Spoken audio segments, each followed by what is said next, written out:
Hey guys, welcome to Forever Blooms. My name is Jennifer. So this is my house and this is my garden.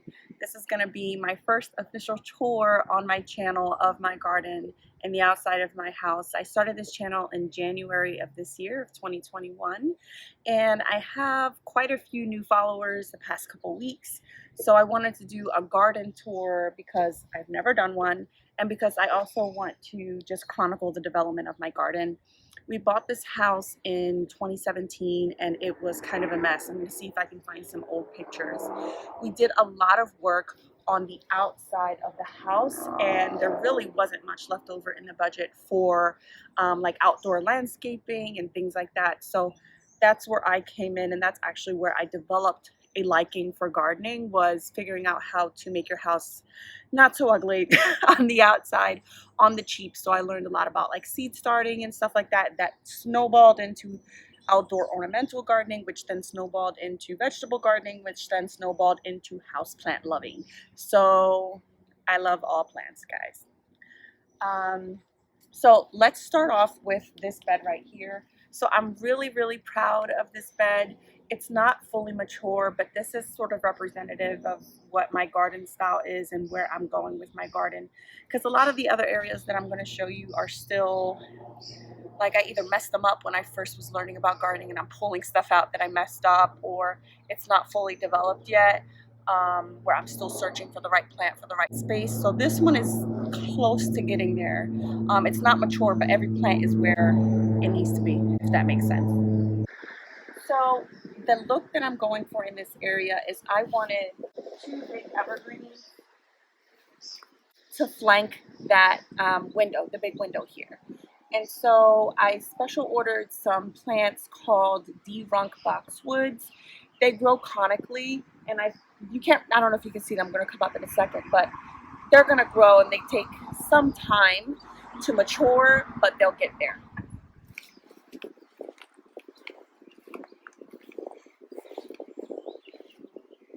These are it. So these are called D-Runk boxwoods, and they grow maybe only 2 feet wide to 3 feet wide, and they grow naturally in like a conical shape. I'll insert some pictures of what a mature one looks like, and I have another one here on this side as well. That way, when they grow mature, there'll be some evergreen interest here, and then you will be able to see still the window boxes in the middle. Now these are Carex. I haven't cut them back. I should have come back early spring and cut off all this, but I'm getting to my chores, guys, still. I don't know about you guys, but I still am. So these here are Heucheras. They're evergreen. It's basically, you grow them mainly for the foliage, although they do have some pretty bloom stocks. I'll show you one on another one in a second. They come out like a peach color like this, but then they deepen to this really deep red color, and then the leaves get a whole lot bigger. So they'll start to deepen in color, and the contrast between the bright green chartreuse and the red is really striking. I apologize if you can hear some cars in the background. We do live on a fairly busy street in a residential neighborhood in southern New Jersey. It's a residential neighborhood, but cars use it as a cut through to get to other areas. So we're trying to record in between, but it's really hard to do that. So my bad. Okay, so these right here are Empress Wu hostas. So if you guys don't know about Empress Wu hostas, they are the largest hosta that you can buy on the market right now.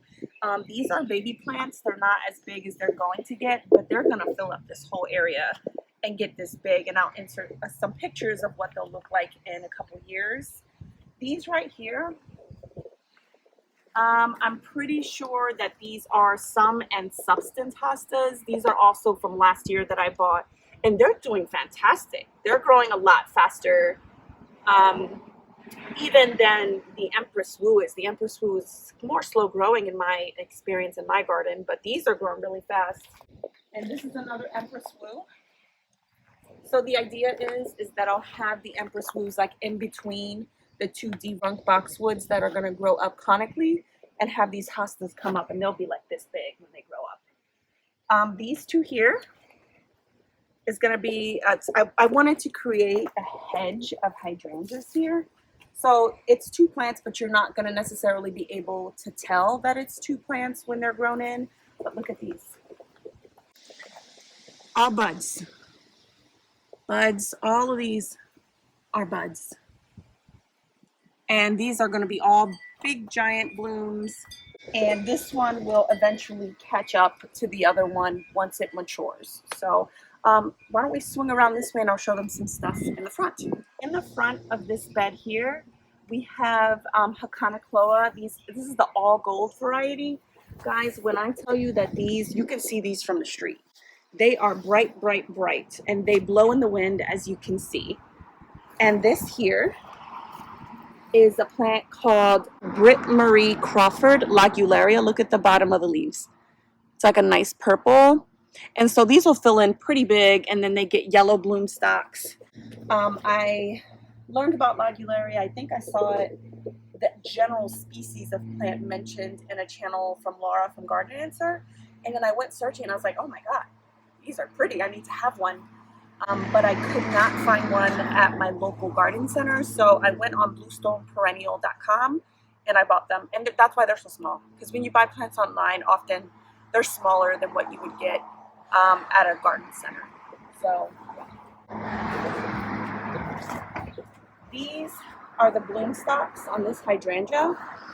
People use them in floral arrangements. They look really wispy and they blow in the wind as well. And of course it's a Heuchera, so this foliage here is nice through most of the winter. I do cut some of the old ones back. When you get closer to like early spring, I just cut them back so that the new growth can come in. But these are, what is it called? Watermelon something or the other. I'll insert the name on the screen if I can find it. All right. So this here, these are hellebores. And they're not in bloom. They're technically not in bloom, but look at all these blooms on the plant. They still look so pretty, even though they're not in bloom, which is why I'm such a big advocate for the hellebores, because they have beautiful leaves, and even the spent blooms are pretty when they're not in bloom. This right here is the lamb's ear, just to give you an idea of the size of the leaf.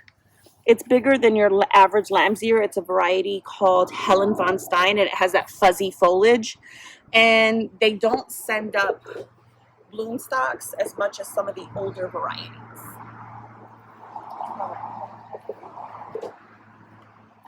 So this is the walkway to my front door.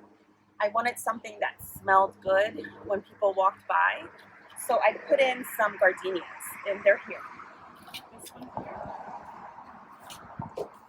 And that one here. And this one here. So this one here is experiencing some transplant shock because when I put it in, I didn't put it in the right spot and I had to move it because it wasn't even with the other one. So you see some yellowing on the leaves, and I just expected that this year. But I wanted, if you don't know about gardenias, they're very fragrant. Some people love the smell, some people don't. I like it. And I wanted something that when people walked in the walkway that it would smell good.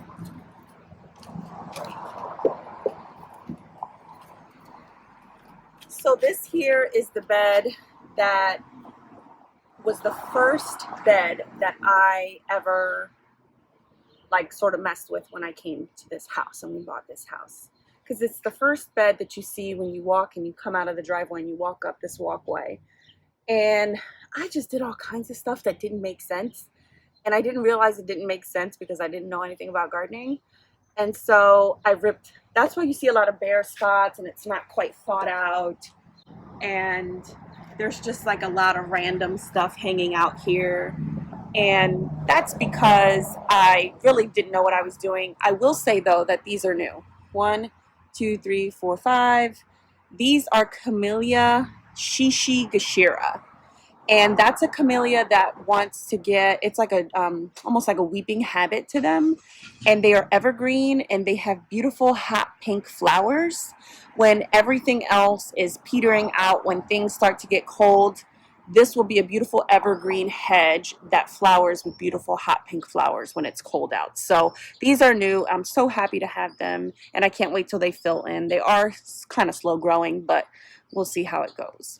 So everything else in this bed here is probably going to be moved somewhere else, like this Heuchera. I think that's a Veronica. Maybe some of the hostas will stay. They're just so easy to take care of. I have some ajuga here that are left over from a project that I did, and they're not doing so hot. They have to be basically put in the ground, and I have to find a good space for them. This other area here behind this, under this tree here that I'm going to show you in a minute, they're doing so much better because I put them in the ground. And so I'll give you an example.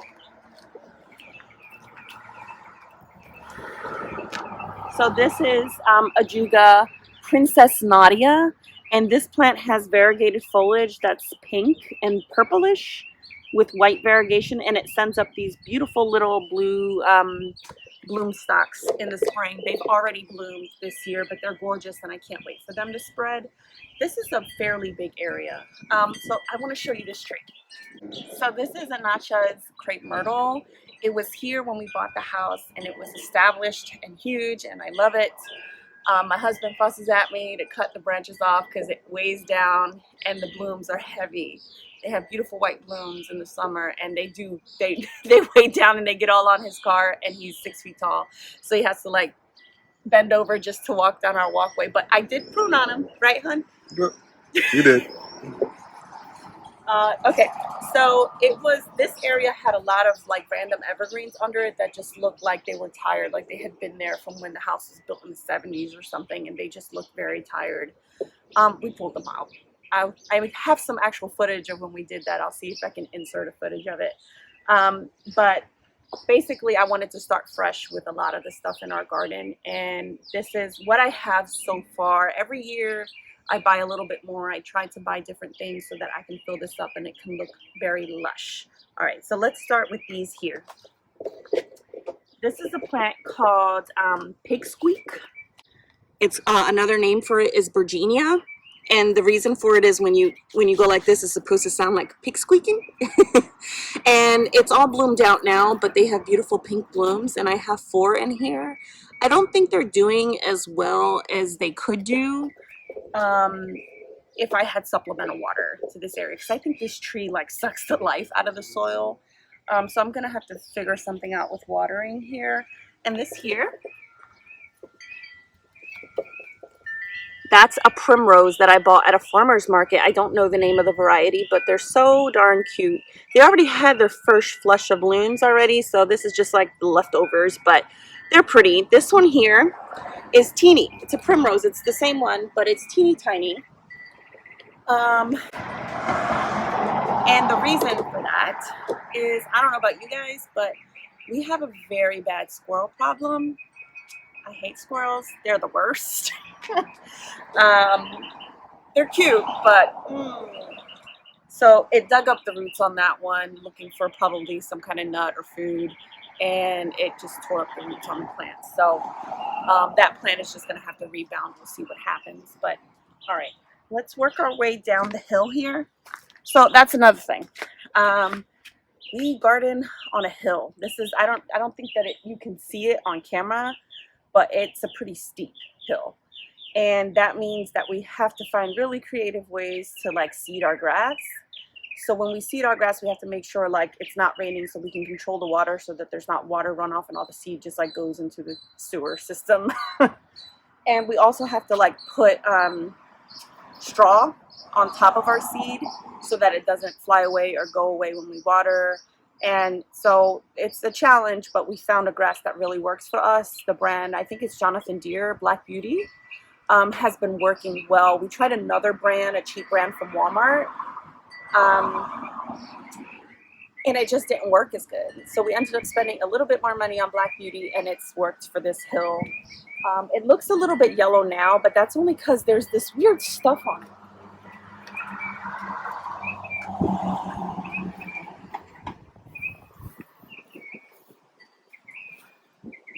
It's falling from trees all over in our neighborhood, and I hate it. It's just getting all over the walkways and all in our grass. So luckily, like when our grass guy comes and does the grass, like he cleans it all up, but yeah. Okay. So these are hostas here that we put in last summer.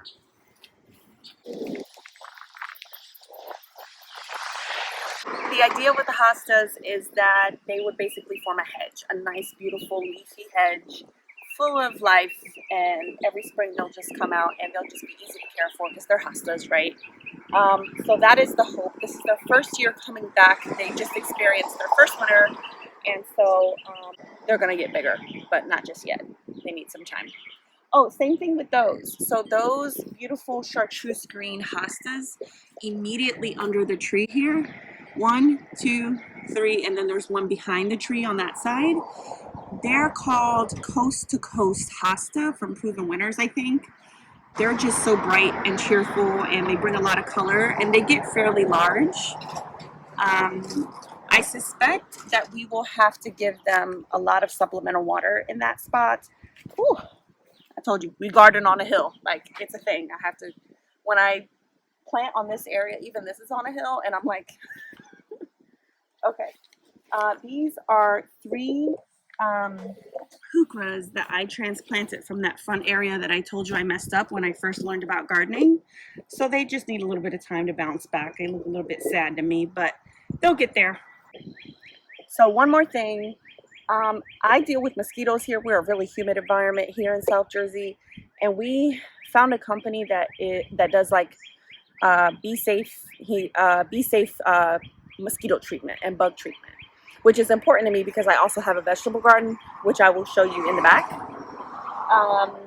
So he himself, the owner, is a veteran, and it's a local small business, and they are also beekeepers as well. So like when the one guy came to my house, he's like, I see you have a green thumb in the back. You know, he's real into it. So I just wanted to give him a shout out, and he puts his little sign out every time he comes out to spray. We paid him for the whole season. So we're going to test it out this year. Last year we gave it a shot too late in the season, and we didn't really give it a fair shot. So we're going to do it from the beginning of the season and just hope that from doing it all the way from like March or April through the entire summer and fall, that it will work a lot better than it did. He did give us a warning last year. He's like, you guys came to me too late. It'll work some, but it's not going to work the same as if you guys had come to me in March or April when the weather starts to break. And so that's what we did this year. So I will be updating you guys on how it works. I did a video on my YouTube channel about this particular plant. It's a good substitute for lemon coral sedum, which is an annual sedum that Proven Winner sells. It's gorgeous. I love it. I use it myself. I have some annual sedum in these hanging planters that I'll show you before we head to the side of the house. But this one right here is called Angelina sedum. And it's loving its life here, even though, as you can see, it's in the shade. But it's just loving its life here. And it's spread from this little clump. It was a little clump here. And it spread all the way down to here. And even like one little chunk split away and it just rooted. So, and it's not invasive. It's so easy to pull up if you don't want it somewhere. But even though it's in the shade, it's doing pretty well. So before we go to the side of the house, I want to show you my hanging baskets.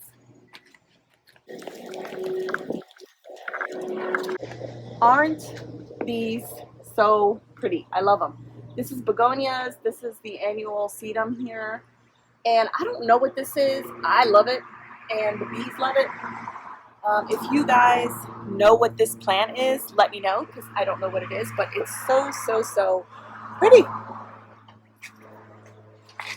And I don't know if you guys can appreciate, there's the other one here. I don't know if you guys can appreciate the size of this because sometimes it doesn't pick up on camera, but these are massive. These are the largest, I mean, look at that. These are the largest hanging baskets that I've ever bought. And I bought them from a local, like a farm stand type operation off the side of a road. And they were like 30 bucks each. Put it in the bag.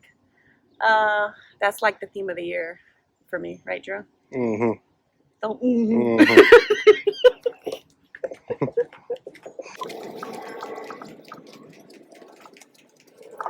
All right, so this walkway here is new. It used to come out very thin, like skinny, like this, and come out straight. And then it would curve straight that way. You want to come around and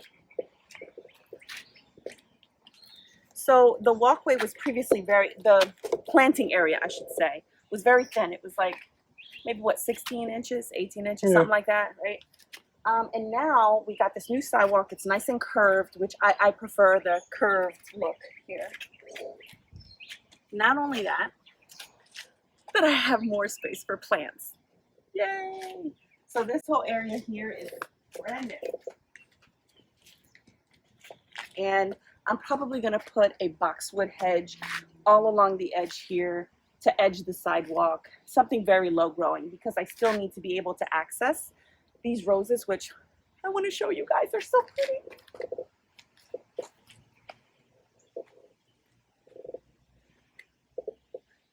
Look at that. I wish you guys could smell this video. It's a strange thing to say, but I really do wish, because I walk by here and it's a faint smell. It's not like super, super strong, but I love it, and I can't wait till they fill in. This is the second year with them. I bought these trellises last year, and we put them up and we put the roses on them last spring. So this is like, yeah, they went through their first winter this year, right? And so I can't wait till they climb. They're supposed to climb almost all the way up to this trellis, which if you can't see on camera, it's a 9-foot trellis, guys. Can you back up and show them like what?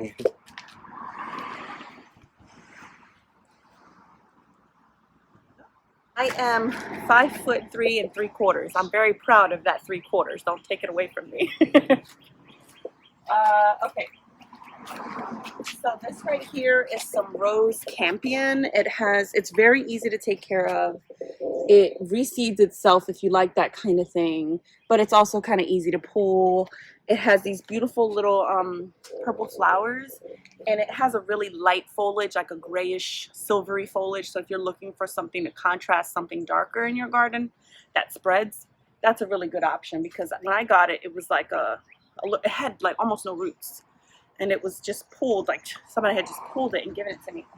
And they just spread. They're contained because I contain them. They do spread. Oh, and that's some phlox in there. That phlox is purple. And then this is a daylily called Stella d'Oro, which is yellow, and it's a repeating flower. So before we leave the side of the house and go to the backyard, I almost forgot. My husband reminded me. There's a beautiful story for these peonies. Let me show you one. Look at that, guys. Look at that. I love it. I still have some buds on this one, but there's a beautiful story that I want to share with you guys. So these peonies are from my daughter's great-great-grandmother. They were passed down to my husband's aunt. And his husband's aunt had them for years, and then she moved. She knew she was going to be moving from the house where they were, and said, can you hold them for safekeeping? And I was so proud. I'm so happy to be able to hold them for my husband's side of the family. And my daughter, when we got them, didn't know how to say peonies or peonies, so she calls them Nana's panties. Nana's panties. It's hilarious. So even though she's old enough now to know how to say peonies, she still calls them Nana's panties, and we giggle about it. So it's a cute story. All right, so this fence here is new. It was installed when we had the cement poured here on the sidewalk. That's not the case for the backyard. You guys are gonna see my backyard is still a little bit ugly. The grass is not great. I've been very hesitant to spray anything because I have a vegetable garden back there. And we just put more money and pour more money into like the curb appeal in the front. So we're working on the back, but we only have fencing on the front side of the house for now. So it doesn't look as picturesque as it will in the future. Like in my head, how I see it, it's not there yet, but we're gonna get there.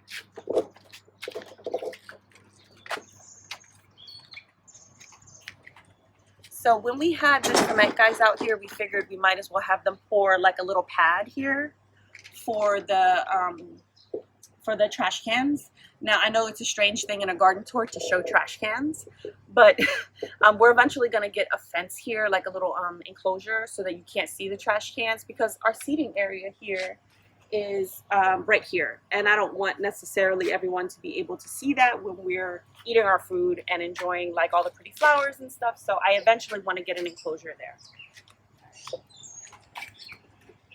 So this pool was here when we bought the house.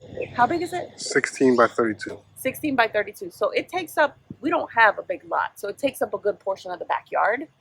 But we decided to just, I decided to just plant up this area in between the patio and the pool because it was just like weeds and grass. So slowly I've been plugging away. I added this tree. I added this hedge here of beautyberries. If you don't know what a beautyberry is, it's a beautiful plant. This one is called, oh God, what is it called? Oh, I'll put the name on the screen, but it has beautiful purple foliage, and it comes with white flowers in the spring, and in the fall those flowers turn into beautiful vibrant purple berries. And they're not just purple, they're like purple, like very, very bright.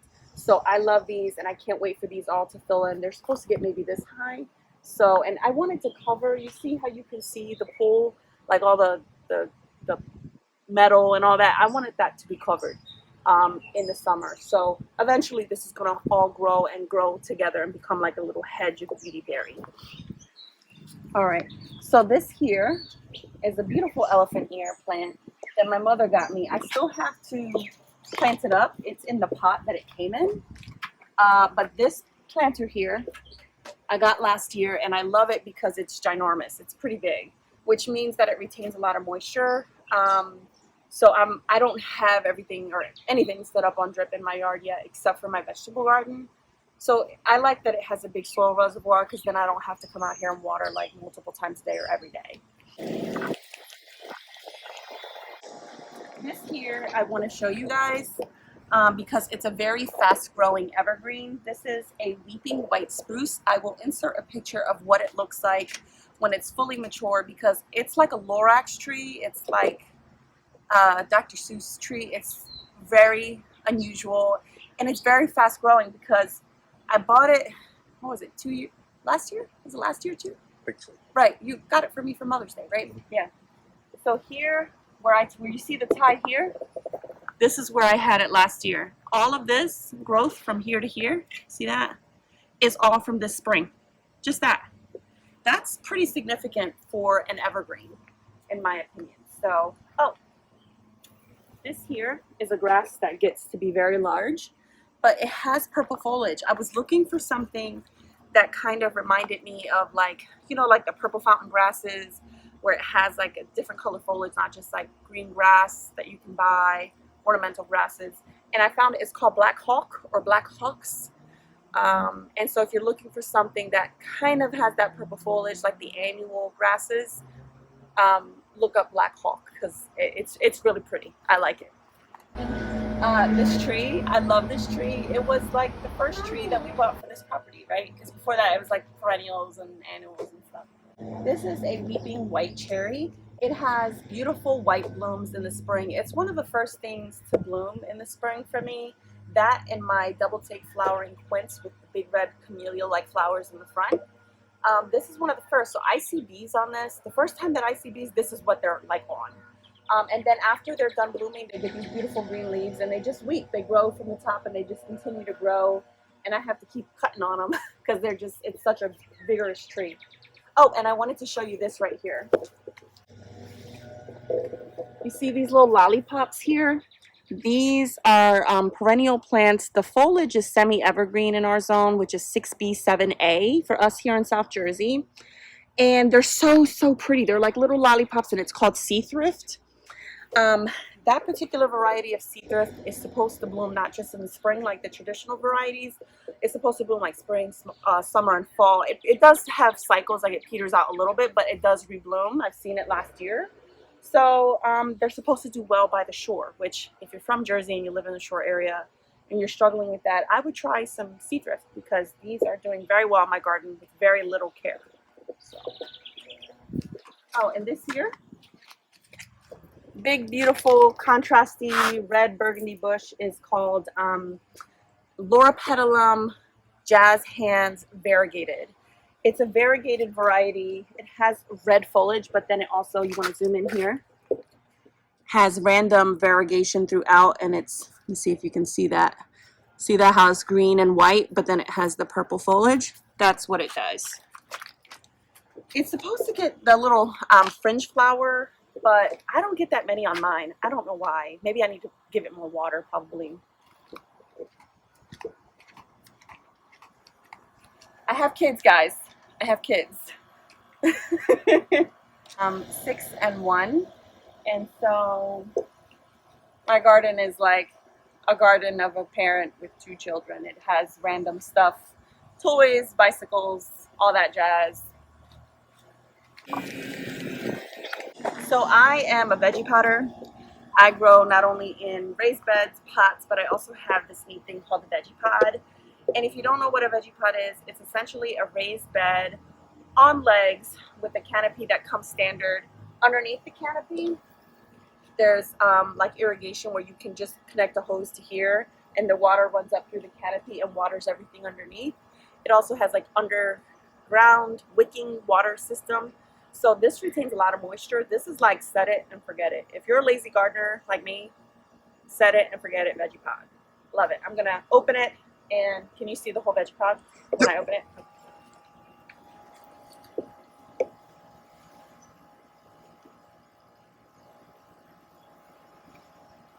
So I have onion in the back here. This is a bunch of onions. This here is early Mizuna. It's gonna get ready to go to seed, so I have to harvest it.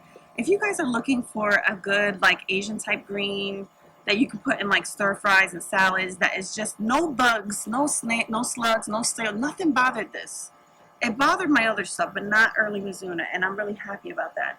Here's a butter crunch type lettuce here in the middle that I have to get ready to harvest. This is, isn't this so pretty, guys? Look at this. It's like lobed, and it's purple. It's called Merlot lettuce. You're supposed to pick them when they're small, so I got to get in here and pick these real quick. This is here, purple lady bok choy. I had a bunch of slugs eating on my purple lady bok choy, but I have dealt with the issue, so the old growth has the damage on there. See that? But the new growth in here is good because I took care of the slug issues. If you guys have slug problems in your garden, check out a video that I did. It must have been maybe 2 videos ago on my YouTube channel, 1 or 2. And I show you how to put a beer trap in your garden so that you can catch slugs. They're attracted to beer, and you can look at the video. But it's, you basically grab like a little container, you put some beer in it, you sink the container in the ground so it's like level like this with the soil, and the slugs just crawl in, and they, I don't know what happens to them, but they die in the beer. So I have a number of carrots, like different variety of carrots that I sowed here from Baker Creek. My favorite carrot of all time, guys, is New Carota. If you've had trouble with carrots before, the like carrot 101, can't fail, heat tolerant, powers through clay soil, so you just like all around successful carrot growing, New Carota. And I think Botanical Interest sells it under the name Shin Carota, but Baker Creek sells it under New Carota as well online. But I have a bunch of different types here, not just New Carota, and I did a video on how I sow my carrots in my veggie pot if you want to see that on my channel. I also have strawberry plants. I wish that I had not basically harvested all the strawberries this morning, but I'll insert footage from this morning of us counting all of the, oh, there's some here. They're just not 100% ripe. You see that? There you go. All these, just, yeah. Every day we come out here and I say we get an average of like 15 on these. This is 2 plants and maybe 15 strawberries a day from these 2 June bearing. I have the ones in the front there are ever bearing. So if you guys don't know the difference, so June bearing, basically you get most of yours in June and they're all at the same time. And you might get some earlier, you might get some later, but the vast majority of the strawberries that you're going to get are around June. Now I'm getting them in May, and I think that's because this canopy creates like a little microclimate, and it's like a season extender. So I don't know if that has anything to do with it, but we'll see. But we have really been enjoying the strawberries in the garden. This one is a beast to close because it has garlic in it and it's growing wild in here. Okay. So I have soft neck in the front and hard neck in the back. And I want you guys to see, I'm gonna see if I can see a bulb here. Can you see it? Okay, let me see. Look at that, guys. That's a garlic bulb. So let me see. All right. So these here are hardneck scapes. You're supposed to, I should probably come in here today and probably, we're going to do a steak today. We're going to cook a steak. So I'm probably going to just click these off here as low as you can go. And you can actually stir fry these. I've heard of people making like garlic butter with them, like mashing them up and making garlic butter. So I'm going to go ahead and come in here and snap off all of these, and we're going to use it today in a stir fry that's going to be a side to our steak today. So. All right, so on the right side here, I have some beets going. You see that? It's starting to bulb up. I don't think it's 100% there, but I'll just mound that up and cover it up. Some people even eat these for the leaves, which I might have to do because some of the varieties don't want to bulb up. I have like 3 or 4 different varieties in here. Some of them are starting to bulb up and some of them aren't. So if I don't, I'll just harvest them for the leaves and put them in salads. Because it's about time I harvest these salads. It's getting ready to get too hot for them soon. So this here is a new garden space. I started gardening in pots because I didn't have any raised beds or anything. Then I transitioned into veggie pots because I was a new gardener and that was just like set it and forget it. And now I have these raised beds that I'm really excited about this year. So I'm gonna have watermelon, peppers, parsnips, onions, tomato plants, rutabagas, Brussels sprouts, kale, big walking stick kale that gets huge, like taller than me. What else am I going to have? The basil, cilantro, culantro, which I'm growing a lot of these ingredients for something called sofrito. If you don't know what sofrito is, please do yourself a favor. On behalf of all Puerto Rican gardeners, do yourself a favor and Google sofrito. Sofrito is like a, what do I call it? A marinade for a lot of Puerto Rican dishes that we use, and it incorporates a lot of like peppers, like cubanelles, and then red bell peppers, onions, culantro. Some people put cilantro in it, and you just like put it in a blender and you can freeze it, and you can use it as a marinade or a seasoning for like rice, chicken, whatever you want to cook. And it's so this area here is gonna look a lot different in a few years for 2 reasons. Number one, this cement pad that you see here is soon gonna have a little hobby greenhouse in it. I bought a Paul Ram 8x12 hobby greenhouse. So excited. It took a while to get it because the original I bought it on Amazon from a third-party supplier and they just never sent it. I had to get a refund and all that. And then I bought it from somewhere else, so now it's sitting in the garage, and I'm gonna definitely document that on my channel, how I put it up, because and I have another video of how I did the cement, but just real quick to show you, I didn't just do a cement pad. I wanted to do a little bit something different based on advice of other gardeners. So here we go. So this here is drainage for water. So the water, if I want to bring water in a hose into the greenhouse to water plants or rinse off the floors, whatever I want to do, I don't have to worry about drainage in here. The cement guy, made it so that it goes at a slight gradient down and everything will drain to the middle, and it comes out. There's a pipe underneath and it comes out here. That's like an overflow valve. And the other thing that I had my cement guy do is put some PVC pipes like underground underneath the cement here. See that? This pipe goes underground and this pipe goes underground and it comes out here. I covered it so no debris can get in it, but underneath those trash bags is pipes. So the idea is that I would be able to run like a hose through one and an extension cord through another one and have access to that inside the greenhouse, because I do have electrical here and there because of the pool. It was already here when we bought the house, so it's like really convenient. This area here is going to look different for a second reason. So the first is the greenhouse, and we're also going to get a fence eventually. All of this is not our property behind that fence. And this chain link fence was here when we bought the house, but we want to have like the nice white vinyl fence so we can have a little bit more privacy and control the appearance of our backyard, because this is just a no man's land. It's just an empty, a lot with weeds and trees and all kinds of stuff. So yeah. And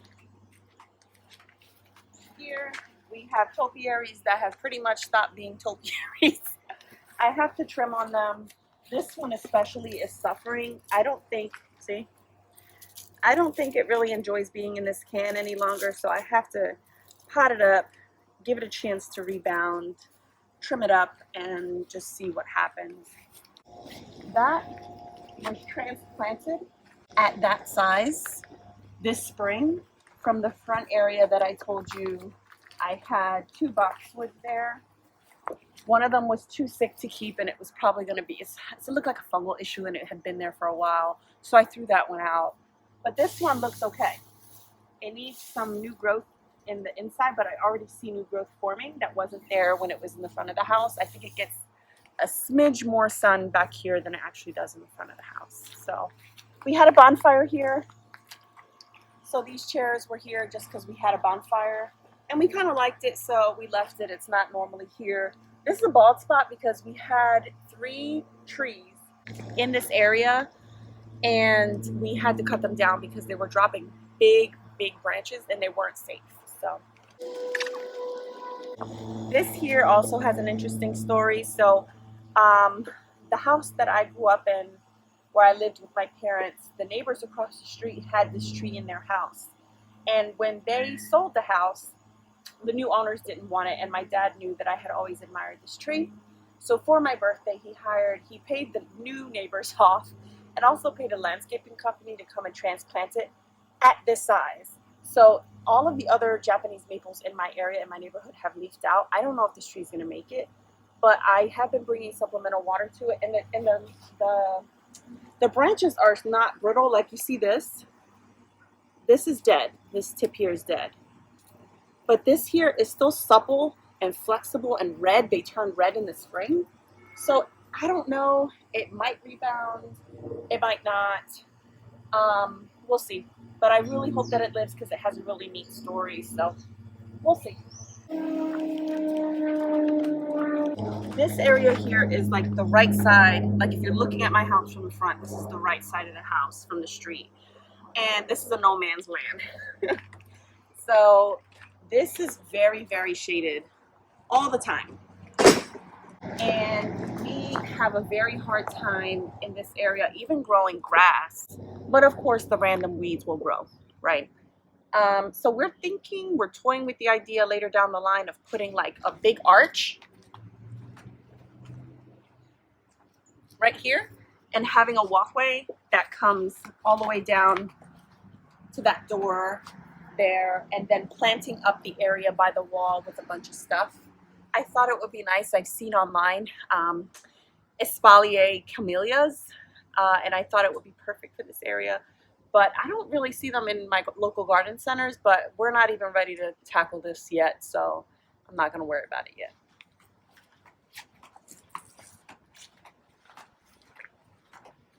All right.